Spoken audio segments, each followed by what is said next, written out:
सांब सदाशिवाय नमः। श्री लिंग महापुराण परिशिष्ट वाराणसी महात्मा। धर्म शास्त्रीय निबंध ग्रंथों की परंपरा में पंडित लक्ष्मीधर भट्ट विरचित कृत्य कल्पतरु अत्यंत प्राचीन, बहुश्रुत तथा अत्यधिक प्रामाणिक ग्रंथ है। इसके प्रणेता पंडित लक्ष्मीधर कान्यकुब्ज नरेश गोविंद चंद्र के महामंत्री थे। पंडित लक्ष्मीधर का समय 12वीं शताब्दी है। परवर्ती निबंधकारों ने कृत्य कल्पतरु के वचनों को अपने ग्रंथों में सादर उपन्यस्त किया है। चतुर्वर्ग चिंतामणि जैसे महत्वपूर्ण ग्रंथ के प्रणेता हेमाद्रि तो इस ग्रंथ तथा पंडित लक्ष्मीधर के वैदुष्य से इतने प्रभावित थे कि उन्होंने इन्हें भगवान शब्द से संबोधित किया है। कृत्य कल्पतरु धर्मशास्त्रीय कृत्यों के संग्रह का एक विशाल ग्रंथ है। यह ब्रह्मचारी कांड, गृहस्थ कांड, श्राद्ध कांड, दान कांड, शुद्धि कांड, व्यवहार कांड, शांति कांड, आचार कांड तथा तीर्थ विवेचन कांड आदि कई कांडों में विभक्त है। ततः कांडों में स्मृतियों तथा पुराणों में आए हुए धर्मशास्त्रीय विषयों जैसे वर्णाश्रम धर्म, श्राद्ध, दान, प्रायश्चित, शांति, सदाचार तथा तीर्थ विवेचन आदि का एक स्थान पर संग्रह हुआ है। इससे यह सौविध्य प्राप्त होता है कि एक ही स्थान पर विभिन्न स्मृतियों तथा पुराण आदि में उपन्यस्त तथा विषयों का संग्रह देखने को मिल जाता है। कृत्य कल्पतरु का तीर्थ विवेचन कांड प्रमुख तीर्थों के महात्म का महत्वपूर्ण संग्रह है। इसमें मुख्य रूप से वाराणसी, प्रयाग, गंगा, गया, कुरुक्षेत्र, पुष्कर, मथुरा, उज्जैनी, बदरिका आश्रम, द्वारका, केदार तथा नैमिषारण्य आदि तीर्थों के महात्म तथा तीर्थ यात्रा आदि की विधि विस्तार से दी गई है। इसमें अविमुक्त क्षेत्र वाराणसी का तथा यहाँ के गुहाटनों, लिंगों, वापी, कुंडों तथा हृदयों का जो वर्णन दिया गया है वह विविध पुराणों आदि से संग्रहित है। विशेष बात यह है कि इस ग्रंथ में लिंग पुराण के नाम से 16 अध्यायों में लगभग 2000 श्लोकों में वाराणसी का महात्म्य उपलब्ध है, किंतु यह सामग्री वर्तमान में उपलब्ध लिंग पुराण के संस्करणों में प्राप्त नहीं है। वर्तमान में जो लिंग पुराण उपलब्ध होता है वह पूर्व भाग तथा उत्तर भाग नाम से 2 खंडों में विभक्त है। इसके पूर्व भाग में 12वें अध्याय में 110 श्लोकों में वाराणसी तथा यहाँ के तीर्थों का जो महात्म्य आया है वह पूर्वोक्त कृत्य कल्पतरु के संग्रह से भिन्न है। कृत्य कल्पतरु 12वीं शताब्दी का अत्यंत प्रामाणिक ग्रंथ है। उस समय लिंग पुराण का जो संस्करण उपलब्ध था उसमें से ही ग्रंथकार ने सामग्री संग्रहित की होगी। लिंग पुराण की श्लोक संख्या स्वयं लिंग पुराण ने तथा नारद आदि पुराणों ने 11,000 बताई है, परंतु वर्तमान में लगभग 8,000 के आसपास श्लोक मिलते हैं। साथ ही लिंग पुराण के नाम से अरुणाचल महात्म्य, पंचाक्षर महात्म्य, राम सहस्रनाम तथा रुद्राक्ष महात्म्य आदि प्रकरणों का उल्लेख प्राप्त होता है, किंतु ये प्रकरण वर्तमान संस्करणों में अनुपलब्ध हैं। कालातिरेक से वर्तमान में पुराणों के संस्करणों में कुछ परिवर्तन आ गया है। कई महात्म्य तथा प्रकरण आदि ऐसे हैं जो उन पुराणों के नाम से प्राप्त तो होते हैं, किंतु वर्तमान में वह उस पुराण में उपलब्ध नहीं होते। उदाहरण के लिए प्रसिद्ध सत्यनारायण कथा की पुष्पिका में इति श्री स्कंद पुराणे रेवाखंडे यह मिलता है, किंतु यह कथा वर्तमान में प्राप्त रेवाखंड में प्राप्त नहीं होती। प्रसिद्ध माघ महात्म्य वायु पुराण के नाम से मिलता है, किंतु वायु पुराण में नहीं मिलता। ऐसे ही आध्यात्म परायण को ब्रह्मांड पुराण का अंश माना जाता है, किंतु वर्तमान ब्रह्मांड पुराण के संस्करण में वह प्राप्त नहीं होता। इससे यह स्पष्ट होता है कि किसी समय में पुराना आदि का जो प्राचीन स्वरूप था उसमें वह सब गुम्फित था।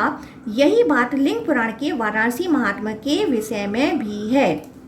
इस कृत्य कल्पतरु में उद्धृत वाराणसी महात्मा अत्यंत महत्व का है। इसके अध्ययन से प्राचीन समय के वाराणसी के लिंगायतनों एवं तीर्थों के वास्तविक स्वरूप के विषय में महत्वपूर्ण जानकारी मिलती है। काशी खंड आदि में जो वाराणसी के विषय में सामग्री उपलब्ध होती है उससे भी विशिष्ट सामग्री इस प्राचीन लिंग महापुराण में मिलती है, अतः यह वर्णन बड़े महत्व का है। वहाँ वाराणसी महात्मा संबंधी सामग्री कहीं स्फुट रूप में तथा कहीं अध्यायों में उपनिबद्ध है, किंतु अध्यायों में श्लोक संख्या का अंकन नहीं है। भगवान शिव तथा देवी पार्वती के प्रधान संवाद के रूप में उपलब्ध वह सामग्री 3 अध्याय से 18वें अध्याय तक वहाँ दी गई है, किंतु सुविधा की दृष्टि से 3 अध्याय को प्रथम अध्याय मानकर संपूर्ण सामग्री जिस रूप में तथा जिस क्रम से कृत्य कल्पतरु में उपलब्ध है उसी रूप में तथा उसी क्रम में श्लोक संख्या अंकित कर मूल श्लोकों सहित उसका हिंदी भावानुवाद यहाँ दिया जा रहा है। इसे पढ़कर भगवत भक्तों तथा श्रद्धालु जनों में भगवान सांब सदाशिव के प्रति विशेष श्रद्धा जागृत होगी तथा आशा है कि सभी पाठक महानुभाव इससे लाभ उठाएंगे। संपादक। पहला अध्याय अविमुक्त क्षेत्र की महिमा और वहां स्थित लिंगायतनों का वर्णन। ईश्वर बोले, हे महामुनि, अब मैं आपको ज्ञान प्राप्ति का अन्य साधन बताऊंगा। मैंने पूर्व में व्योम तंत्र में जिन तीर्थों का वर्णन किया था उन सबसे बढ़कर अविमुक्त तीर्थ है। मैंने समस्त तीर्थों को उस अविमुक्त स्थान में स्थापित कर दिया है। हे मुनि, मैं यहाँ सततः स्थित रहता हूँ। मैंने कभी भी इस स्थान का त्याग नहीं किया। यह सभी तीर्थों से युक्त पुण्यप्रद गुहा से भी गुहातर तथा महान है।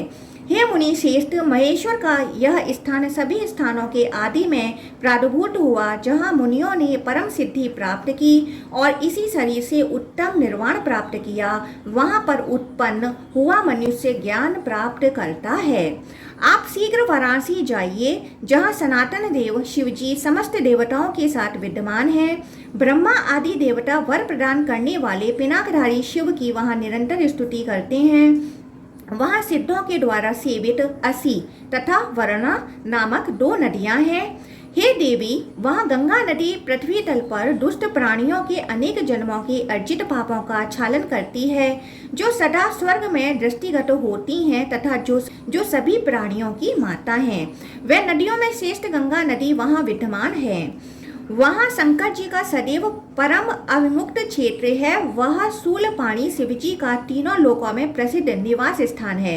हे मुनि, दोनों वरना तथा असी नदियों से युक्त होने के कारण वह पुरी वाराणसी नाम से विख्यात है। स्नान करने के अनंतर ओमकार में संस्थित देवदेव भगवान शंभु ने उस समय इस प्रकार वर प्रदान किया था। देवदेव बोले, जो मनुष्य उस अविमुक्त स्थान का सदा स्मरण करेंगे वह सभी पापों से मुक्त हो जाएंगे और मेरे गणों के तुल्य हो जाएंगे। जो लोग मेरा दर्शन करने के लिए यहाँ आएंगे वह 1 योजन दूर रहने पर ही ब्रह्मा हत्या के पाप से मुक्त हो जाएंगे और मेरे अनुचर बन जाएंगे। संसार को विनाशशील जानकर जो लोग मेरे इस पुर में निवास करेंगे अथवा मृत्यु के समय ही यहाँ निवास करेंगे उनके लिए यह मोक्षप्रद होगा। चूंकि मोक्ष अत्यंत दुर्लभ है और संसार अति भयंकर है, अतः पत्थर से अपने दोनों पैरों को भंग करके मनुष्य को वाराणसी में निवास करना चाहिए। किसी भी अवस्था वाला जो मनुष्य सदा वाराणसी में निवास करता है वह जो गति प्राप्त करता है वह गति पुण्य तथा दानों से भी संभव नहीं है। हे मुनि श्रेष्ठ, वह गति मनुष्यों के लिए तपस्या से भी परम दुर्लभ है। अतः हे विप्र, यदि आप मन की स्थिरता शांति चाहते हैं तो शीघ्र ही वहां जाइए। वहां जाने से मन की स्थिरता का कारण सुनिए, मैं बता रहा हूँ। उस पूर्व में दक्षिण तथा उत्तर स्थान स्थित है। उसके मध्य में विषुव क्षेत्र स्थित है जो देवताओं को भी दुर्लभ है। कलयुग में तो वह स्थान मनुष्यों के लिए मोक्ष का साधन स्वरूप है। आराधना, स्नान, पूजन तथा तर्पण के द्वारा यहाँ शिव की भक्ति करनी चाहिए। चारों वर्णों में कोई भी व्यक्ति यहाँ इस ईश्वर पद को प्राप्त कर लेता है। पिंगला नामक जो नाड़ी है वह आग्नेय कही गई है। उसे शुष्क सरित नदी जानना चाहिए जहाँ लोलार्क कुंड स्थित है। ईडा नामक जो नाड़ी है वह सौम्य कही गई है। उसे वर्णा नाम वाली जानना चाहिए जहाँ केशव विराजमान है। इन दोनों पिंगला ईडा के मध्य में जो नाड़ी है वह सुषुम्ना कही गई है। उसे पिस्योदरी नाम वाली जानना चाहिए। उसे विषुव कहा गया है। कलयुग को भयंकर, अल्पायु तथा अधार्मिक समझकर भी जो लोग इस सिद्ध क्षेत्र का सेवन नहीं करते हैं वह ही बार बार जन्म लेते हैं और मृत्यु को प्राप्त होते हैं। लिंग रूपधारी रगी चंडेश्वर आदि इस अविमुक्त तीर्थ में स्थित रहते हैं। पाप कर्म करने वाले सभी लोग यहाँ शुद्ध हो जाते हैं। अविमुक्त परम क्षेत्र है। इस अविमुक्त क्षेत्र में परागति प्राप्त होती है। अविमुक्त क्षेत्र में परा सिद्धि मिलती है और अविमुक्त क्षेत्र में परम पद प्राप्त होता है। मृत्यु के समय मर्मों के भेद जाने पर वायु के द्वारा प्रेरित किए गए मनुष्यों को स्मृति नहीं रह जाती है। भक्तों को प्रीति प्रदान करने वाले जो रगी चंडेश्वर आदि रुद्र अविमुक्त क्षेत्र में स्थित हैं वे भक्तों के कान में तारक मंत्र प्रदान करते हैं। अविमुक्त क्षेत्र महान पुण्य करने वालों के द्वारा सेवित, सभी पापों का नाश करने वाला तथा साक्षात शिव का महान पुर है। शमशान को परम क्षेत्र जानिए, यह सभी क्षेत्रों में महान है। वहाँ प्रविष्ट हुआ मनुष्य शीघ्र ही पाप से मुक्त हो जाता है। जो कोई भी ब्रह्मागाती वाराणसी में प्रवेश करता है तो उसी समय उसकी ब्रह्मा हत्या क्षेत्र के बाहर ही रह जाती है और पुनः उस व्यक्ति के इस क्षेत्र से बाहर चले जाने पर वह ब्रह्मा हत्या उसे पुनः घेर लेती है। लिंग रूप धारण किए हुए मूर्तिमान 7 करोड़ रुद्र अविमुक्त क्षेत्र में सभी ओर स्थित हैं।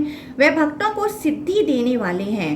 कृतिवास से आरंभ करके कोस कोस की दूरी पर चारों दिशाओं में योजन परिमाण में वह क्षेत्र गणों तथा रुद्रों से घिरा हुआ है। उसके मध्य में भूमि का भेदन करके जो लिंग प्रकट हुआ है उसे सभी देवता तथा असुर मध्यमेश्वर नाम वाला कहते हैं।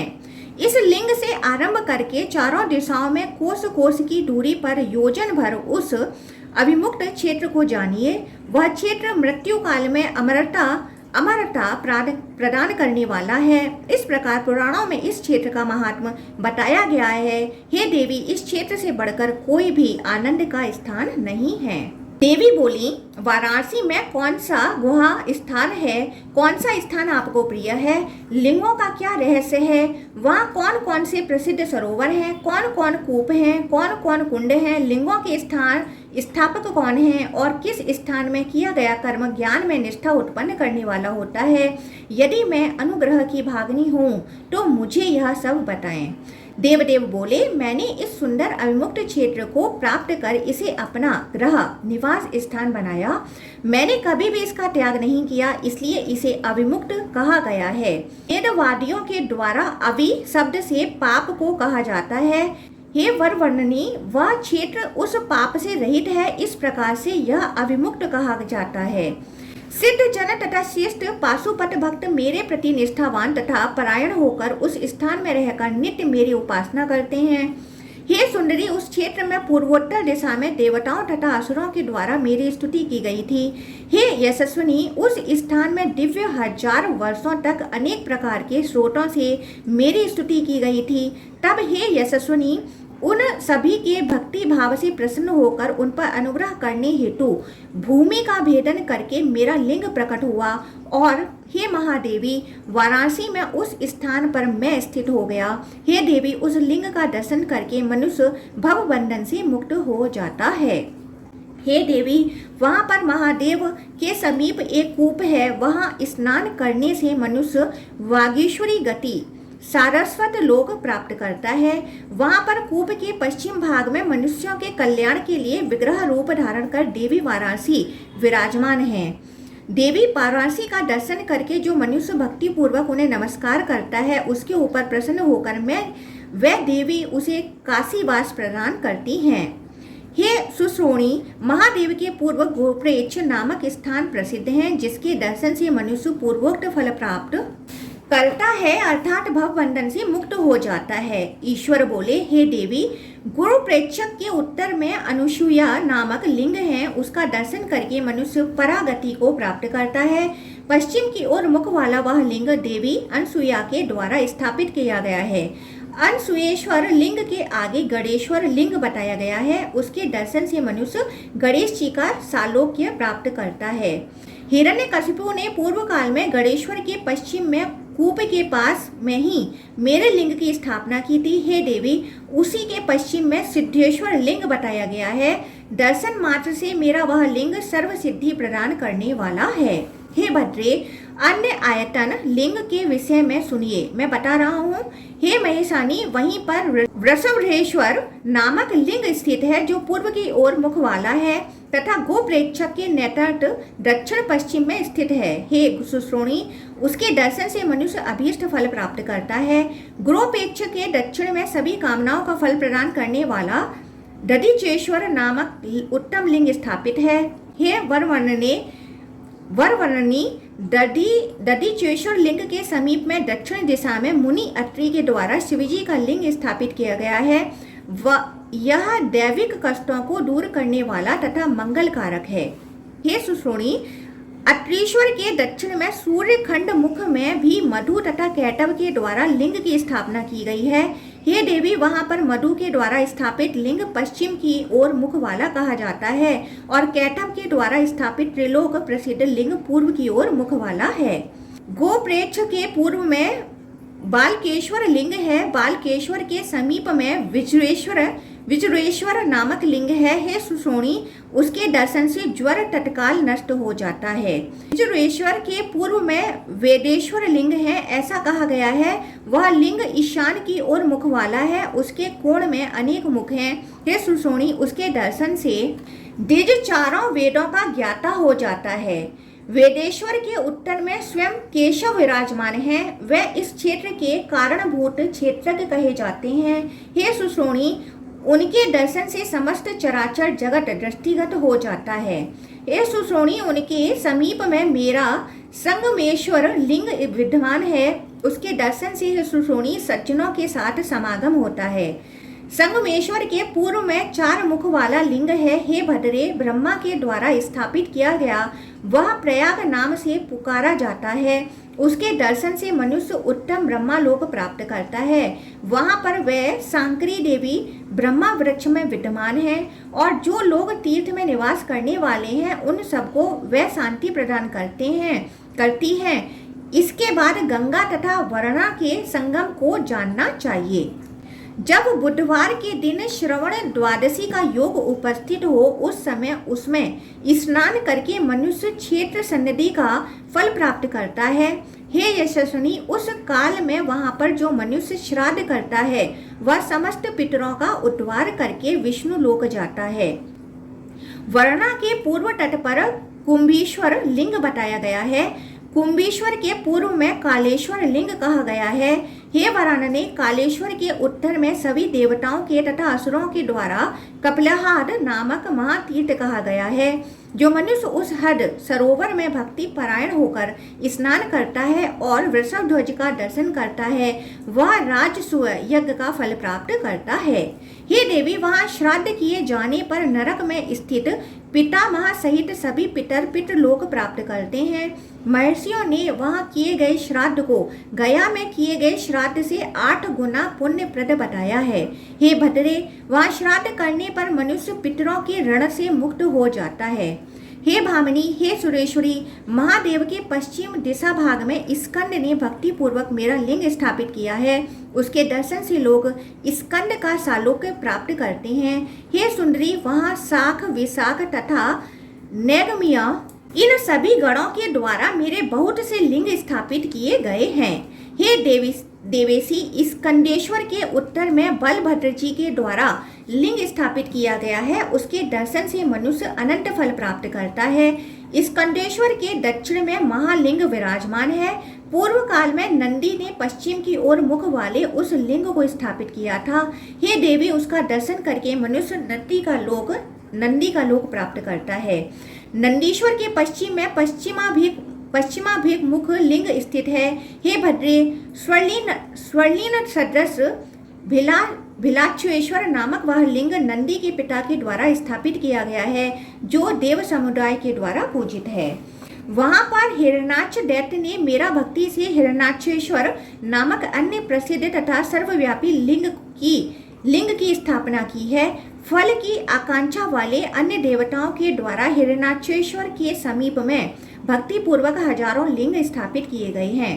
हे वरारोहे, उस स्थान पर हिरण्याक्ष के दक्षिण में देवदेव शिव का अन्य पश्चिमाभिमुख वाला लिंग भी बताया गया है। उनके पश्चिम दिशा भाग में 28 नामक शुभ लिंग स्थित है। हे देवी, वह मुख लिंग पश्चिम की ओर मुख किए हुए विराजमान है।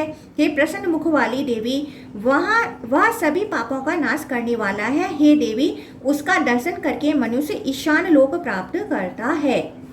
हे यशस्विनी, 28 के समीप पश्चिम में पूर्व द्वार पर मित्रा वरुण नामक 2 लिंग स्थित हैं। उन दोनों के दर्शन से मित्रा वरुण लोक प्राप्त होता है। वहीं पर वशिष्ठेश नामक अन्य प्रसिद्ध लिंग भी विराजमान है। पूर्व काल में महर्षि याज्ञवल्क्य ने भी लिंग को स्थापित किया था। 4 मुखों वाला वह लिंग सभी पापों का नाश करने वाला है। वहीं पर समीप में मैत्री के द्वारा स्थापित अन्य सब शुभ लिंग विद्यमान है। उसके दर्शन से मनुष्य अति दुर्लभ परम ज्ञान प्राप्त करता है। याज्ञवल्क्येश्वर के भी पश्चिम भाग में पश्चिम की ओर मुख वाला प्रहदेश्वर नामक लिंग स्थित है। वह अद्वैत फल देने वाला है। प्रहदेश्वर के सामने स्वयं लीन सर्वलीनेश्वर नामक लिंग विराजमान है। वह अत्यधिक फल प्रदान करने वाला है। ज्ञान विज्ञान में निष्ठ तथा परम आनंद की अभिलाषा करने वालों की जो गति होती है, वह गति स्वर्णलीन तीर्थ में मरने वाले की होती है।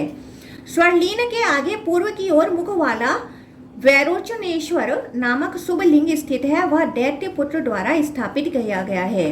हे देवी, उसके उत्तर में भी पश्चिम की ओर मुख वाला लिंग बताया गया है। शिवालोक प्रदान करने वाला वह लिंग बलि के द्वारा स्थापित किया गया है।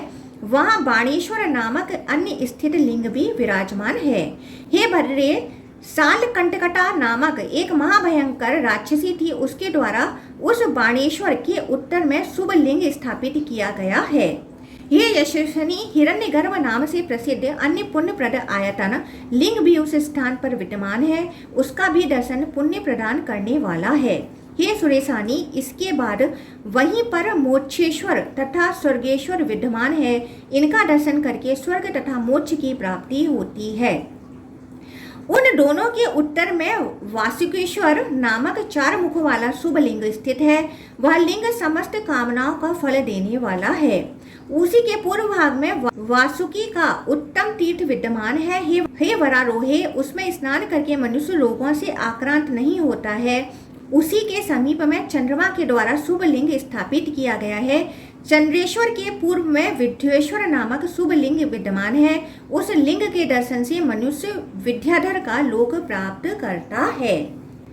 इस प्रकार श्रीलिंग महापुराण में अविमुक्त क्षेत्र महात्म वर्णन नामक प्रथम अध्याय पूर्ण हुआ।